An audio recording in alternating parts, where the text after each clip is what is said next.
Making our way down to the bottom right of Ukuku Prairie, we find a sign that says to the right is Animal Village.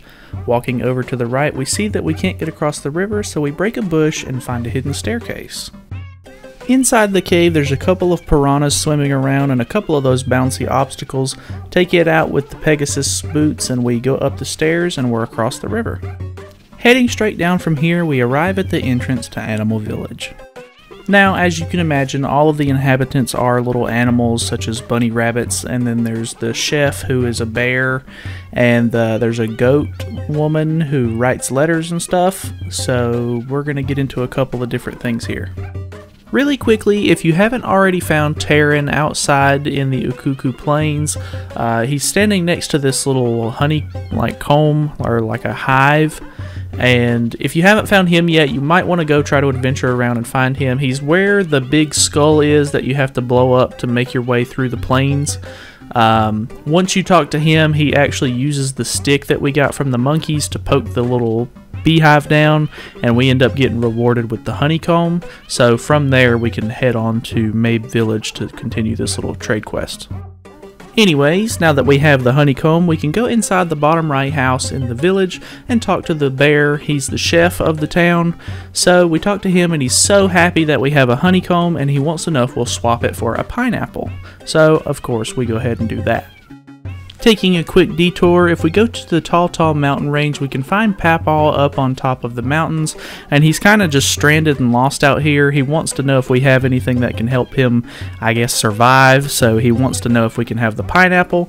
We give him the pineapple, and he says that he wasn't really wanting to give this away as a reward, but he reaches in his bag and gives us the hibiscus. And from here, we can head back to Animal Village and do another little section of the trade quest. So, not the very top right building in Animal Village, but the one next to that one. We go to Christine's house and talk to her. Now that we have the hibiscus, if you don't have the hibiscus, she actually won't talk to you. She says until you give her a gift for a greeting that she won't speak with you. So you give her the hibiscus and she gives you the goat letter, and you need to take this to Mr. Wright in the swamp. But that's just going to be a video for another day, as we're just going over the stuff in Animal Village. Now that we're done with the trade quest stuff, if you head down from the Chef Bear's house, you can actually find a little teleporting waypoint here. Go ahead and activate that so that way you have it for later. But other than that, we can go around and down past all of this stuff and kind of make our way around the border of the town, and we can come across a heart piece and a little cave. So after you go all the way to the left and grab that heart piece, we can go over here to the cave, use a bomb to blow up the entrance, but we're actually going to need the grappling hook, which we get in a later dungeon before we can really get into this. So there's nothing really for us here yet, so I would just recommend skipping this for now. Talking with the rabbits around town, they tell us that Marin hasn't came and visited the village in a while, and she's the only one that can wake up the walrus that's blocking the way to the Yarna Desert. Making our way back to Mabe Village to talk to Marin, we talk to the little kid near the town square, and he tells us that he doesn't know where Marin is, and he thought that she was with us. So from here, we head down to the shores, where we kind of washed up in the beginning to try and see if we can find Marin. Making our way to the very bottom right of the shore, we find Marin sitting next to a log, so we go up and talk to her, and this starts a big long cutscene where it kind of gives us a little bit of backstory of her asking you questions and talking about what's out there and how she's never been off the island and all that. So yeah. Towards the end of the conversation, she figures out that we need her help to get the walrus out of the way, so we end up obtaining her as an item for some reason, and then she starts to follow us around. This is actually kind of cool because there's a couple of different dialogue things that'll happen if you do certain things, like if you go into a dungeon, she'll wait outside, and she'll, you know, just have various dialogue options there for just various situations.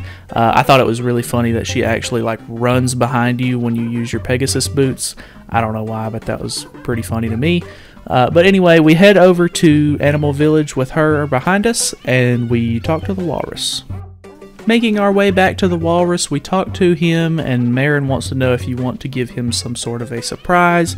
So she backs up and sings the Ballad of the Windfish, and it wakes him up, and he's super happy and jumps into the water and gets out of your way.